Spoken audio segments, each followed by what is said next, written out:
గత 9 నెలల్లో టీమిండియా చాలా ఒడిదుడుకులు ఎదుర్కొందని కెప్టెన్ రోహిత్ శర్మ అన్నాడు. అందులో విజయం సాధించేందుకు జట్టు సమిష్టి పోరాటం చేసిందని గుర్తు చేశాడు.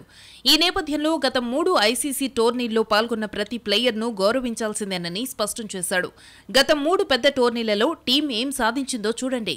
3 టోర్నీలలో ఒకే ఒక్క మ్యాచ్లో ఓడాం. కానీ అందులోనూ గెలిచి ఉంటే పరిస్థితి ఎలా ఉండేదో ఊహించుకోండి. నేనెప్పుడు 24 ఐసీసీ మ్యాచ్ల్లో 23 విజయాలు సాధించినట్టు వినలేదు. ఇది బయట నుంచి చూస్తే చాలా బాగుంటుంది. కానీ టీం చాలా ఒడిదుడుకులను ఎదుర్కొంది.